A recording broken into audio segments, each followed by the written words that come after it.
interesting show. Now, many of you who join us here on the platform of Solar Now and the Future with its economic impact on Black America, you're very aware of the fact that we have been working around issues of looking at the impact of data centers and the cost that's being passed through the regulatory entities such as the PJM, which is the regulatory entity that regulates the cost of energy, price of energy, and the uplink cost of the energy through the regulatory entity and sets the daily annual wholesale cost of energy. Now, these pass-throughs for the infrastructure of putting in new high-powered technology is having a tremendous impact on how we are in fact uh, moving forward in this country.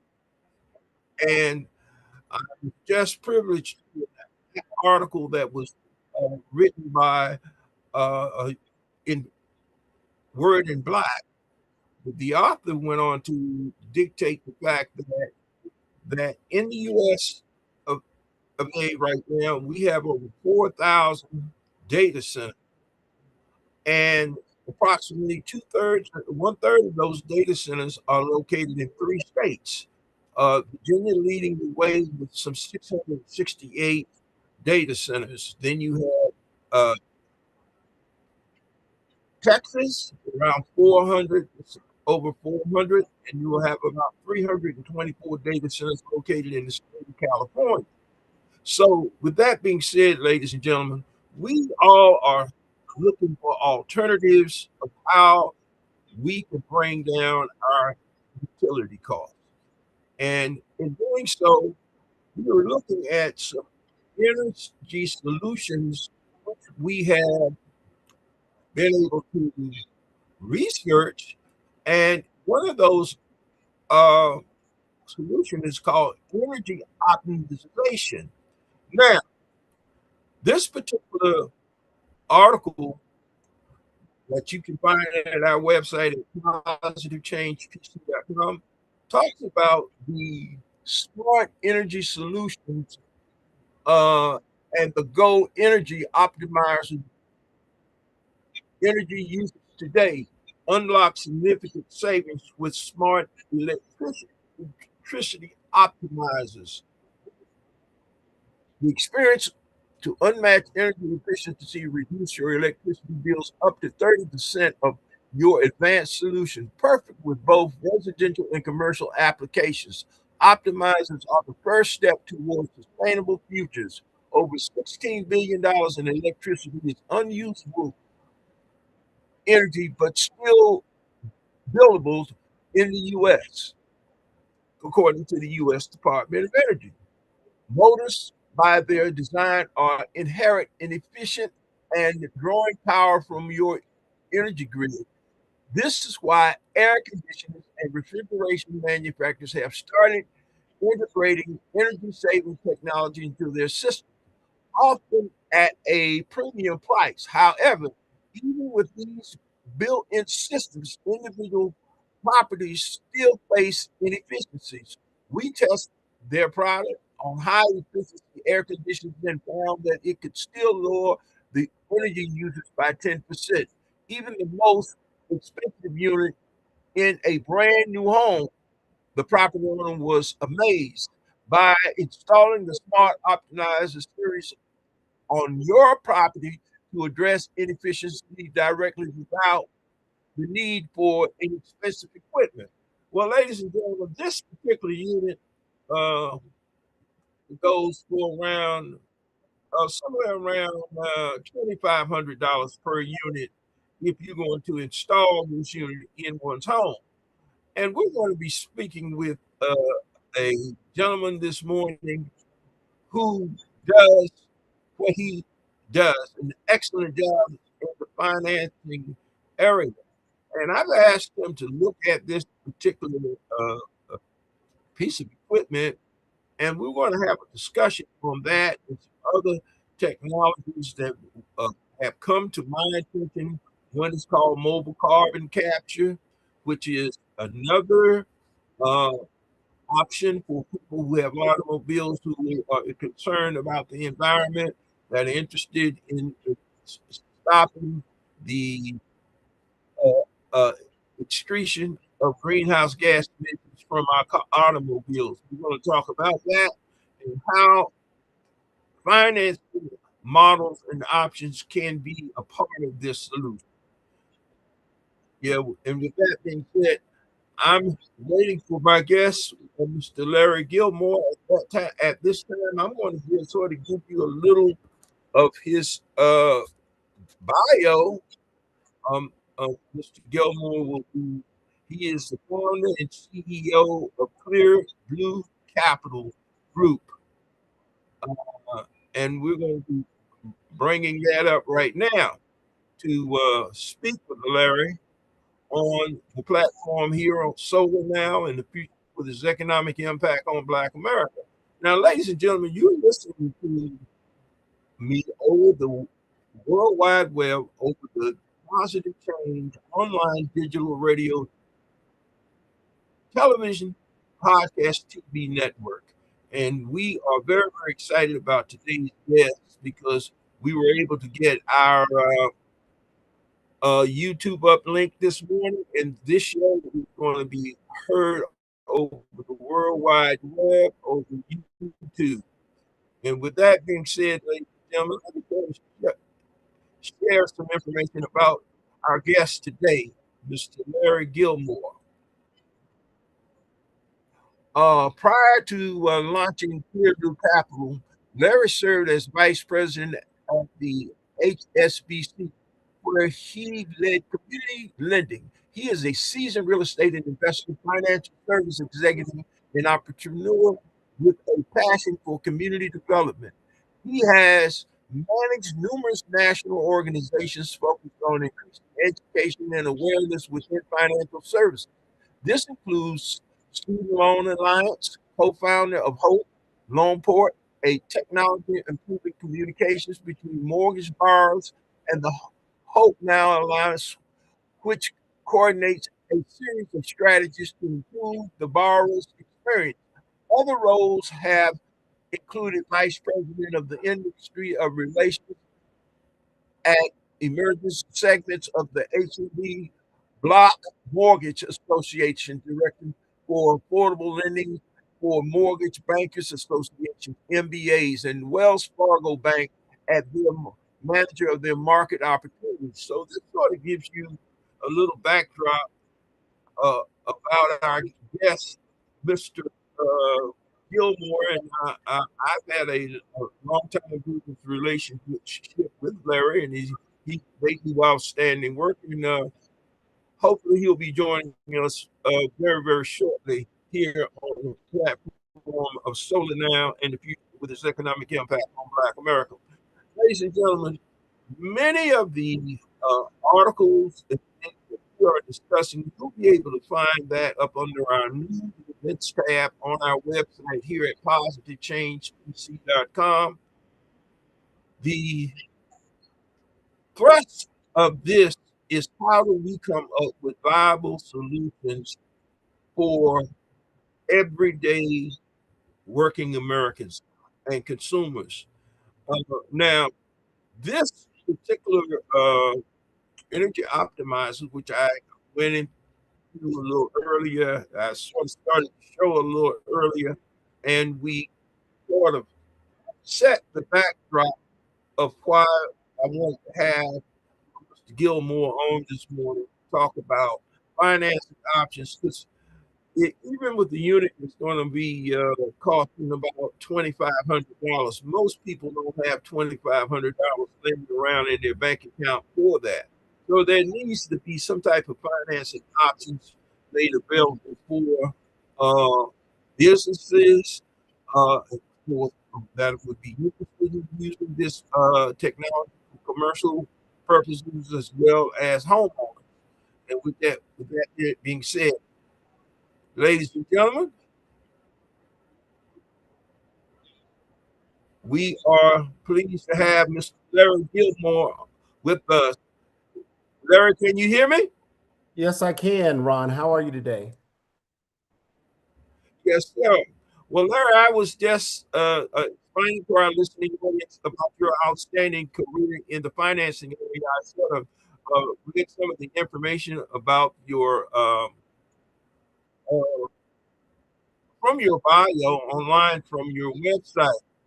And I was sharing with our listening audience. I sort of set the parameters of the show by explaining to my listening audience that we all are being impacted by the new technologies, uh, AI, blockchain technology, and what people are calling to referring to as uh, uh, blockchain technology,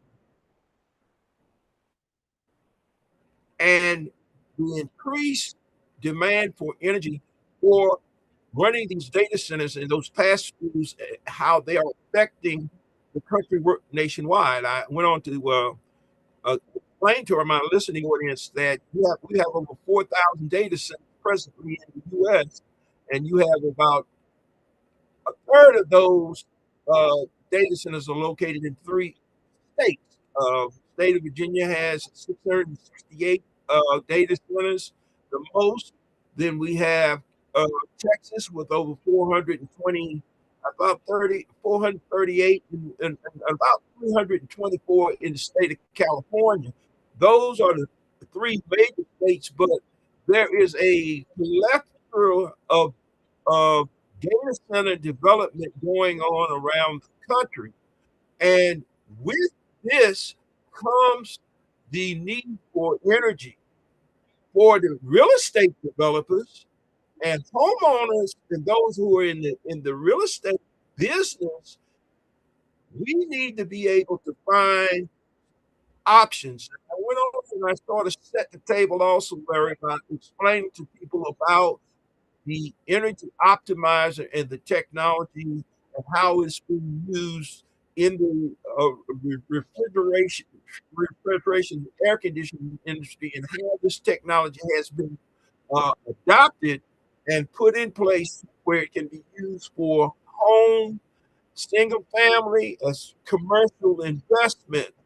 And I want you to sort of start there because your company does such an outstanding job. But what I want my listening audience to be aware of, you finance in all 50 states. So with that being said, welcome to the airways of Solar Now in the future, Larry. Thank you, Ron, for having me. It's always good to speak to you, but definitely on your platform. I think this is an excellent platform to continue to get important information out to our community to make sure everyone is informed and how they can take advantage of opportunities, not only from as a consumer, but also as a business. As you shared, I've been in banking and finance for about 30 years. I spent 15 years in Washington, D.C. 20 years ago, I ran the National Foreclosure Prevention Initiative and ran a technology company to streamline the solutions for people who are losing their home across the country. But in that 30 years on the banking side, I've most of my efforts has focused on community housing economic development. In 2008, I left HSBC Bank, where I managed community reinvestment lending to set up at the time a small boutique company called Clear Blue Capital that really focuses on increasing transparency. That's what the Clear stands for. Blue is about trust, increasing trust, and in that process, it's about changing lives, particularly for underserved segments.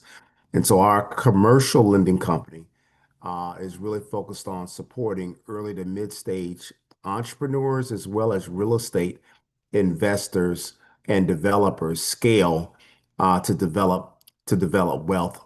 One, by sharing information, providing coaching, assisting in the area of building business credit, and then lastly, and most importantly, it's focused on providing real capital capital solutions to assist them in advancing their business and real estate endeavors long term. We're less transactional in our approach. We're more focused on taking a relational approach and focusing on their long-term goals around wealth development. And so, specific to your comments, Ron, um, I think the industry at this point has made significant changes to approach energy efficiency as relates to financing efficiency, product offerings, and making it more affordable for both consumers as well as commercial developers and small business owners of commercial space. And so what I want to do is just spend a few minutes and just give a few examples. You talked about optimization. And so when we talk about this space, well, how do you finance energy efficiency? We take our existing finance sources, whether they be residential or commercial, and we have to change the underwriting guidelines to make them more accessible to energy efficiency, understanding that it saves cost. And so when we look at residential financing, we have a number of what's referred to as green mortgage products or energy efficiency mortgage products. And so when we look at conventional lending, we have our traditional secondary market sources that come in the form of FHA, VA, Veterans Administration, and then conventional loans that have been offered for a number of years now through both Fannie Mae and Freddie Mac. And so through this means, we have finances that provide upgrades like heat pumps, installation, solar, smart energy optimizers, in which you just spoke about. We have increases that allow debt to income. And so debt to income ratios that are traditionally used are being modified or have been modified in underwriting guidelines to allow consumers to hold more debt, understanding that they're able to operate their house more efficiently, which means that if they're purchasing, they can afford more of a home. And if they currently own a home and they're looking at doing a refinance, either a rate term refinance or a cash out refinance, that debt to income ratio that's being used for the amount that they can afford is going to increase, which means that increase in debt to income ratio means that they can afford those efficiencies to and those products that provide efficiency to make their living structure more energy efficient. And so this works well, obviously, for first-time home buyers, people, which is very common now, particularly in coastal cities, the development of ADUs, accessory dwelling units that are being built on your traditional 4,000 to 10,000 square foot lots where people are and there's new zoning laws that promote density where people are building more properties on regular residential structures and making them more efficient. The financing that traditionally supports that development cost, short term and long term, is it created and is underwritten in a way where it's now expanding the underwriting criteria where you can where that underwriting criteria can absorb that cost. Um, as far as green refinancing products, obviously I spoke to cash out refinance. Um, and then renovation solutions specific to FHA for consumers. You have your traditional 203K, which is your purchase renovation product, in which Fannie Mae and Freddie Mac have their their various products that are similar to that. Fannie Mae's Home Style and Freddie Mac's Choicer Renovation. These allow borrowers to wrap heat pumps, smart electricity optimizers, solar battery storage, EV charging, envelope upgrades, and the like. And so I'll stop there. I'm more than happy to go a little bit more on the commercial side, but the same thing applies. It really relates to changing the underwriting criteria to provide more flexibility where the borrower, whether it be a business developer or consumer, can hold more debt at an efficient price that absorbs these costs to create more energy efficiency.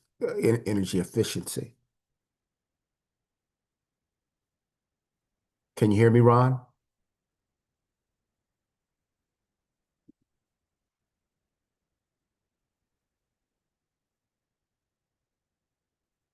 Hello? Hmm.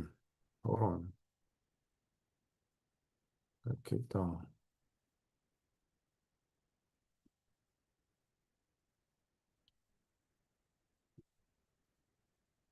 I got kicked off my call. You got to be quiet because they can hear the background noise. Okay.